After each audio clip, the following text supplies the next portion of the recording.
Hello student, MCO 06 marketing management के top most important topic है। ये पार्ट फर्स्ट में मैंने 5 मोस्ट इंपॉर्टेंट टॉपिक बताया और आने वाले पार्ट सेकंड में मैं 5 मोस्ट इंपॉर्टेंट टॉपिक और बताऊंगी। ये है क्विक रिवीजन ब्लूप्रिंट, आपके एग्जाम के लिए बहुत ही इंपॉर्टेंट है। एग्जाम में जाने से पहले इसको ज़रूर देख के जाइए। बहुत ही सिंपल लैंग्वेज में मैंने बताया हुआ है। चलिए स्टार्ट करते हैं। पहला है मार्केटिंग इन्वायरमेंट। डेफिनेशन क्या होती है इसकी? The controllable and uncontrollable environment factors that influence the marketing decision of every organisation directly और indirectly are known as marketing environment. Environmental factors जो कि कंट्रोल में होते हैं और कंट्रोल में नहीं भी होते हैं, जो ऑर्गेनाइजेशन की मार्केटिंग डिसीजन को डायरेक्टली और इनडायरेक्टली इफेक्ट डालते हैं, उसे हमें मार्केटिंग इन्वायरमेंट कहते हैं। इन्वायरमेंटल फैक्टर्स 2 टाइप्स के होते हैं। पहला है माइक्रो, जिसे हम इंटरनल क्लोज फैक्टर्स या फोर्सेस भी कहते हैं। दूसरा है मैक्रो, जिसे हम एक्सटर्नल फैक्टर्स या फोर्सेस भी कहते हैं। माइक्रो वर्सेज मैक्रो फैक्टर्स में डिफरेंसेस क्या क्या होते हैं देखते हैं।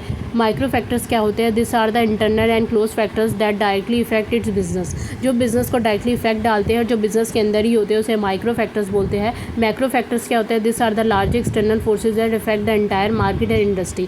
ऐसे एक्सटर्नल फोर्सेज, बाहरी फोर्सेज जो लार्जर होते हैं, जो इफेक्ट डालते हैं पूरी मार्केट और इंडस्ट्री को, उसे हम मैक्रो फैक्टर्स कहते हैं। एग्जांपल्स क्या क्या होते हैं माइक्रो फैक्टर्स के? कस्टमर्स हो गया, ऑर्गेनाइजेशन हो गया, सप्लायर हो गया, मिडल मैन हो गया, कॉम्पिटिटर्स हो गया, पब्लिक हो गया। मैक्रो फैक्टर्स के एग्जांपल्स क्या क्या होते हैं? Political, economical, socio culture, technological, environmental, जिसे हम फिजिकल भी कहते हैं, और लीगल। ये एग्जांपल है मैक्रो फैक्टर्स के।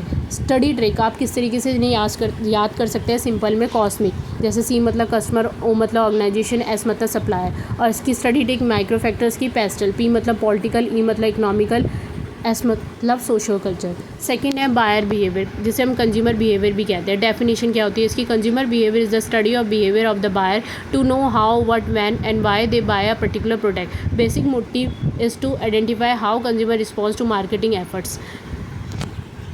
कि कंज्यूमर बिहेवियर को स्टडी करने का तरीका है जिसमें हम जानते हैं कैसे, क्या, कब और क्यों कंज्यूमर प्रोडक्ट को परचेज़ करना चाहता है। ठीक है, इसका मोटिव क्या होता है? जो हम मार्केटिंग एफर्ट्स डाल रहे हैं, कंज्यूमर उसका क्या रिस्पांस दे रहा है, उसको आइडेंटिफाई करना इसका मोटिव होता है main.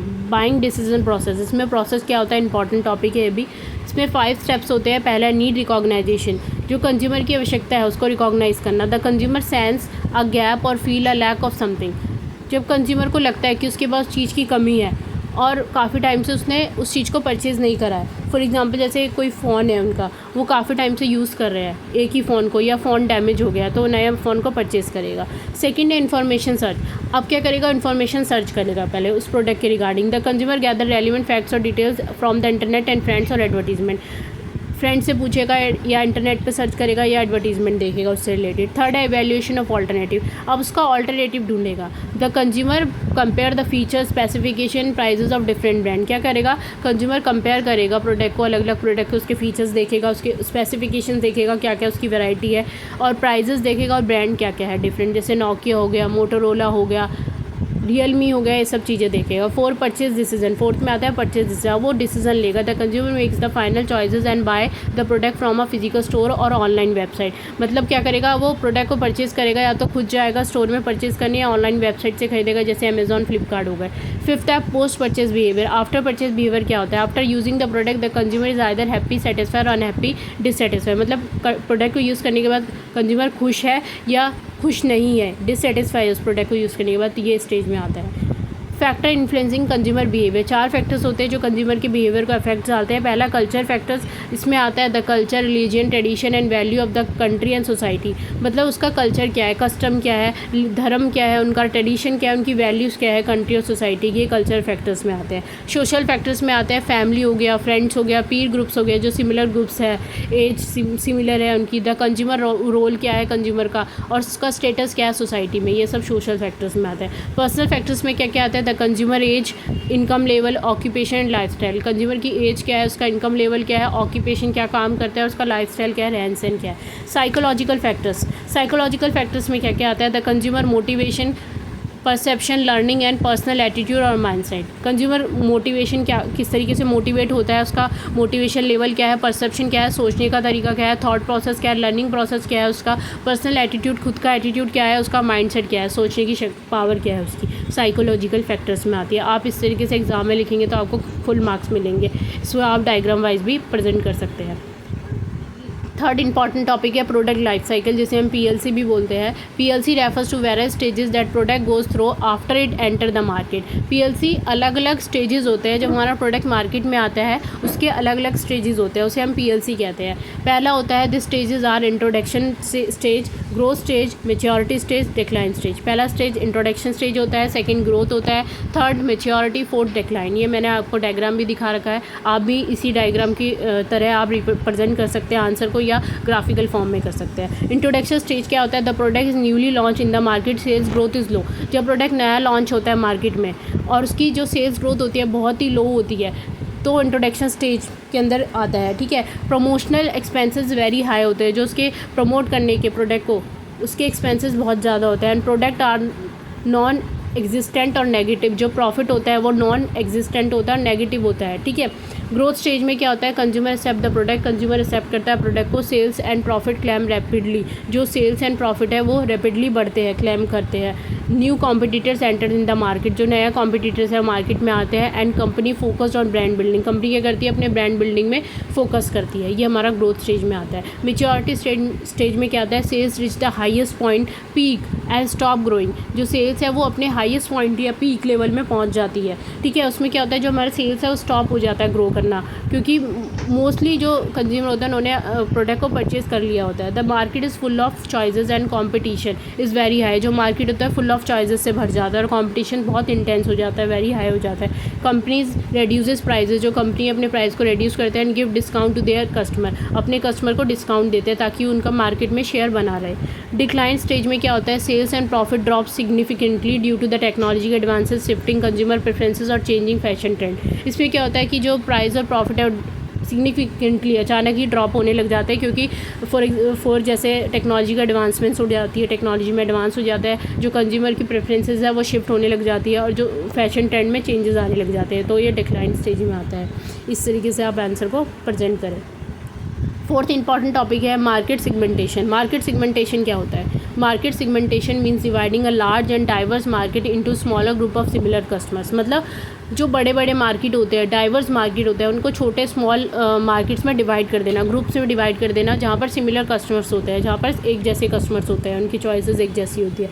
Types of market segmentation, अब टाइप्स क्या क्या होते हैं इसके, geographical segmentation, demographic segmentation, third है साइकोग्राफिक सिगमेंटेशन, फोर्थ है बिहेवियरल सिगमेंटेशन। पहला है geographical segmentation, dividing the market based on location like countries, cities और क्लाइमेट। डिवाइड करना मार्केट को लोकेशन के अकॉर्डिंग, कंट्रीज़ क्या है, सिटीज़ क्या है, उसके क्लाइमेट क्या है, इसके अकॉर्डिंग मार्केट को डिवाइड करना है, जियोग्राफिकल सिगमेंटेशन में आता है। सेकंड है डेमोग्राफिकल सिगमेंटेशन, आप इसको डायग्राम वाइज भी प्रेजेंट कर सकते हैं, एग्जाम में मार्क्स अच्छे मिलते हैं, या आप क्लाउड बना के उसके अंदर इन टॉपिक्स को भी लिख सकते हैं, ठीक है। डेमोग्राफिकल सिगमेंटेशन में क्या क्या आता है वो हम देखेंगे। Dividing the market by measurable factors like age, gender, income and education. Market को डिवाइड करना मेजरेबल फैक्टर्स में, जिन्हें हम मेज़र कर सकते हैं, जैसे एज हो गया, जेंडर हो गया, मेल या फीमेल, इनकम हो गया, एजुकेशन के बेस पे। साइकोग्राफिकल सिगमेंटेशन में क्या क्या आता है, dividing buyer based on their lifestyle, personality traits and social classes. Market को डिवाइड करना बायर के लाइफस्टाइल के अकॉर्डिंग, पर्सनैलिटी के अकॉर्डिंग और सोशल क्लासेस के अकॉर्डिंग। बिहेवियरल सिगमेंटेशन ये आपका फोर्थ है, dividing customer based on the product uses rate, attitude and brand loyalty. Market को डिवाइड करना कस्टमर के जो प्रोडक्ट यूजेस रेट है उसके अकॉर्डिंग, एटीट्यूड के अकॉर्डिंग, और जो ब्रांड लॉयल्टी है, ब्रांड की लॉयल्टी क्या है, ट्रस्ट क्या है, उसके अकॉर्डिंग मार्केट को डिवाइड करना है, बिहेवियरल सिगमेंटेशन में आता है, ठीक है। आप इस तरीके से एग्जाम में लिख सकते हैं, आपको कंप्लीट मार्क्स मिलेंगे, फुल मार्क्स मिलेंगे। फिफ्थ है pricing strategies for new product. Pricing strategies क्या होती है नए प्रोडक्ट के लिए। When a company introduce a new product generally uses one of two major pricing strategies. जब कंपनी इंट्रोड्यूस करती है नए प्रोडक्ट को मार्केट में, तो दो मेजर स्ट्रेटेजीज को अपनाया जाता है। पहला है मार्केट स्कीमिंग प्राइसिंग, इसमें क्या होता है, the company sets a very high initial prices to target rich customers and earn premium profit. Company क्या करती है, स्टार्टिंग में ही हाई प्राइस रख लेती है, जिससे क्या होता है, जो कस्टमर रिच होते हैं वही टारगेट होते हैं और प्रीमियम प्रॉफिट अर्न करती है। For example Apple launching new iPhone at premium prices, Apple ने लॉन्च करे अपने आईफोन एट प्रीमियम प्राइजेज में। सेकंड है मार्केट पेनिट्रेशन प्राइसिंग, इसमें क्या होता है, the company sets a very low initial prices to attract a large number of buyer quickly. इसमें क्या करती है, कंपनी स्टार्टिंग में ही बहुत कम प्राइस डिसाइड करती है ताकि large number of buyer attract हो सके जल्दी से जल्दी। फॉर एग्जाम्पल जैसे रिलायंस जियो ने क्या करता है, स्टार्टिंग में 149 का ही रिचार्ज प्लान इंट्रोड्यूस किया था, इससे लोग ज़्यादा से ज़्यादा अट्रैक्ट हुए, धीरे धीरे करके उसने उस प्लान को इंक्रीज़ करना शुरू कर दिया। Scamming is use for premium product, जो स्कैमिंग प्राइसिंग स्ट्रेटजीज होती है वो प्रीमियम प्रोडक्ट के लिए यूज़ होती है, like iPhones. While penetration is use to capture a huge market. Penetration क्या यूज़ होता है, ह्यूज मार्केट को कैप्चर करने के लिए यूज़ होता है, जैसे लाइक जियो ने पूरे मार्केट को कैप्चर कर लिया। Part second coming soon, we will cover remaining 5 most important topic. इस वीडियो में मैंने 5 मोस्ट इंपॉर्टेंट टॉपिक डिस्कस करे हैं। अब आने वाली पार्ट सेकंड वीडियो में मैं और 5 मोस्ट इंपॉर्टेंट टॉपिक जो बचे हैं वो डिस्कस करूँगी सिंपल लैंग्वेज में। तो मेरे चैनल से बनी रहिए और आने वाले पार्ट सेकंड वीडियो के लिए मेरे चैनल को सब्सक्राइब करें ताकि आपको नोटिफिकेशन जल्दी मिले। और PDF के लिए आप मुझे इस वीडियो के नीचे कमेंट कर सकते हैं, और इग्नू से रिलेटेड कोई भी प्रीवियस क्वेश्चन पेपर आपको चाहिए तो उसके लिए भी कमेंट कर सकते हैं। गाइस, ज़्यादा से ज़्यादा इस वीडियो को शेयर करें ताकि बच्चों की हेल्प हो सके, और सब्सक्राइब करें और वीडियोस के लिए, इग्नू से रिलेटेड वीडियोस के लिए, एंड लाइक करना ना भूलें इस वीडियो को। Thank you guys.